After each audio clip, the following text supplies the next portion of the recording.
Hello, Virgo. I'm Bonnie Morris, and that's Don Rivera. And together we are Cards and Constellations. We are the only ones on the net that are marrying both astrology and tarot so that you have a better understanding of the energy for the week of July 7th through the 13th. And then you can use it to your advantage. Now, this week we always start out with what the moon is doing. And this week on July 10th, the moon is full in Capricorn. Now, what does that mean? That means everything becomes illuminated. So whatever project this is about is all lit up. You can now see everything, and you couldn't when you were working. So we're going to step back and find that new moon in Capricorn, which occurred January 11th of 2024. That's when you set those intentions. So get your diaries, your journals, your calendars, your phone, Facebook, whatever, wherever it is that you write down your intentions, and I hope you do, and that will tell you what you're working on. Now, on October 10th of 2024, we have the first quarter moon, and that's when you do all the work you can do. But because it's a quarter moon, it's not all lit up, so you're doing some of it in the dark. Then the full moon comes along and you can see it all and you go, oh, I didn't do such a good job over there, but you can change it. Right now is the time to correct what's going on and make it what you want. Now we're going to then pivot away and wait for the last quarter moon, which is April 10th of 2026. Everything is in the sign of Capricorn. And then what do? We celebrate the success. The project is complete. And we turn away and wait for the next new moon.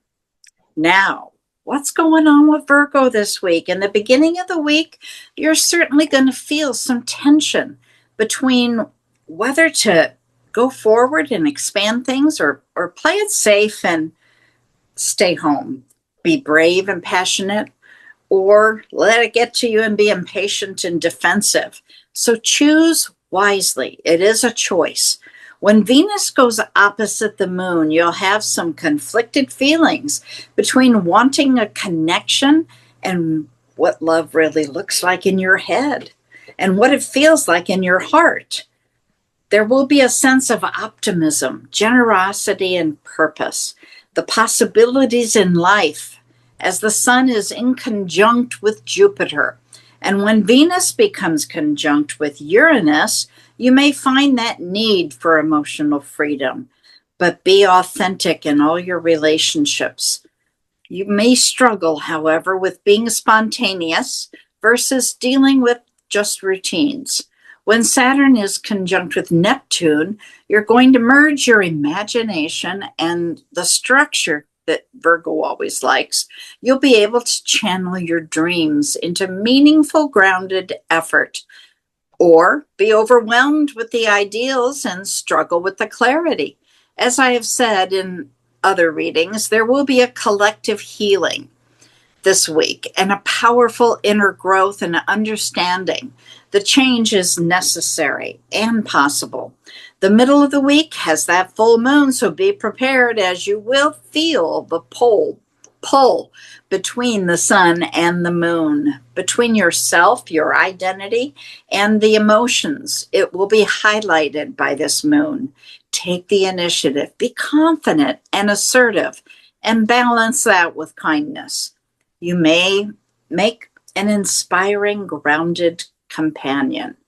At the end of the week, we feel that tug of war between Mercury and the moon. Mercury is in his pre-shadow retrograde. So we're getting ready to look backwards between your heart and your mind, between your thoughts and your intelligence. It'll be balanced slightly as the moon also goes into a trine with Venus. And it allows for some emotional ease through this emotional intelligence you've gained. Being affectionate and kind, creating and inviting space at home, both physically and emotionally. Dawn, what do you have for Virgo? Let's see what Virgo has in store for itself via tarot. Spirit Universe, please let me know what it is we got for Virgo. On the bottom of the deck, 10 of Wands. Ooh. 10 of Wands.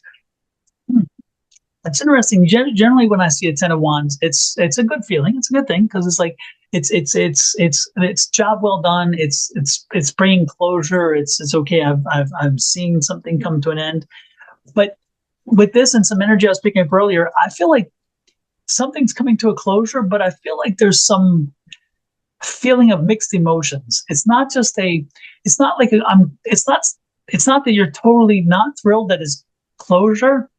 But at the same time, I get the energy that part of it is feeling like you're losing a part of you, or you feel like you're missing something, or you will miss this. Okay. So this closure, again, it could be, if you're, this could be retirement. This makes me think of retirement energy.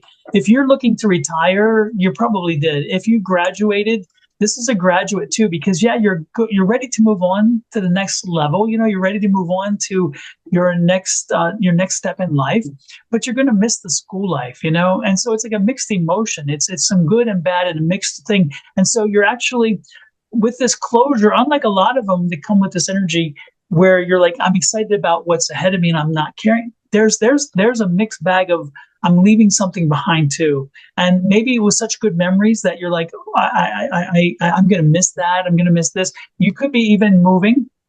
This could be you've already started the process. Maybe you bought a new house, or maybe you're relocating to another city. And this is that feeling of, okay, I'm ready to move now. And they've packed me up, or I've packed myself up and I've loaded it in a truck, and I'm standing back and looking at my house. And I'm like, this is the last time I'm going to be in front of this house. And that's so many wonderful memories, but I'm moving to a nice house. So again, it's not a negative, but it's just one of those feeling of mixed emotions where you're glad to see the movement, but you're also going to miss some of whatever. And this is that longing I'm picking up. So it's a very different feel than I usually get with this. But the more I talk about it, the stronger I feel about it, which is great. And it's interesting here because again, you had choices. And this is a Two of Swords, and so those choices, it's like, take a leap of faith. This is the one thing, is taking that leap of faith as you move forward, knowing that you are moving forward. So take that leap of faith again, because you're blind in some great, to some of the choice, some of the things. But know that you are moving in the right path.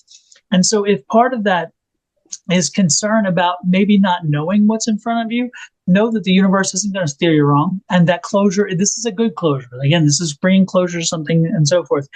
And again, if you're not careful, there's that negativity, like, oh my gosh, look at what so let's not get into the Five of Cups negative energy about worrying about whatever. This is, again, moving forward, having positive feeling about where we're leaving, but knowing that, hey, where we're moving is going to be a better thing. Little strength there. Let's make sure we put in our strength cards. Therefore, again, know that. Now, it's interesting because this is usually the strength for you. And so when you see the strength card, and it's kind of bringing strength for you. But no, I think it's also you're moving to a stronger position. So again, if you are changing jobs, this is a stronger situation for you. If you are moving and, again, changing residence, this is better for you. This is giving you a stronger position. So what I mean is a position of strength, a better position, a better situation. So know that this is an improvement. So yeah, look back this week, give significant praise for where you've been, but acknowledge that where you're going, it could be scary because you don't know, and maybe that not knowing is a little bit worrisome. But know that you will be fine, and you are moving on in a better direction. So embrace this, and look at this, the Wheel of Fortune. You're gonna, whatever you want to make of it, you will. And again, be strong and say, you know what, it's going to work out fine. And I'm going to get beyond my little negative, oh me, I don't know, I got to worry about this. No, spin the wheel, do the move, you're going to be fine. But man, the longing, it's interesting. There's just, I've never felt such strength with that card in this situation before. And so, and know that it's okay. It's okay to appreciate where you came from, and it's also okay to know that you're glad you're moving forward. So you can do both at once. They're not one or the other. They both can be in the same deal. All right. That's what I got. Okay, well, that makes sense here. I was saying, take that initiative, be confident and assertive. And with the full moon, you're looking at everything, but you're getting ready to turn away.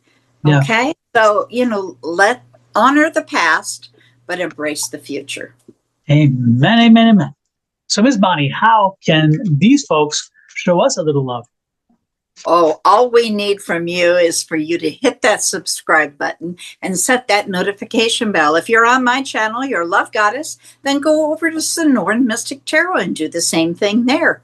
When you're done with that, make sure you've shared these videos out, because you never know, somebody else might get a good message from this, and it might be just what they needed that day. And then please go to Cards and Constellations. This is our brand new channel, so it needs to grow. And if you'll share these out, then maybe it will grow faster. Fantastic. So subscribe. Yes. And additionally, we appreciate everything you guys do. You help us grow our channel, and we cannot thank you enough. But for now, we have to say goodbye. So love, light, and blessings from Miss Bonnie, her family, me and my family, to you and your family. Until next week, have a great one. Bye.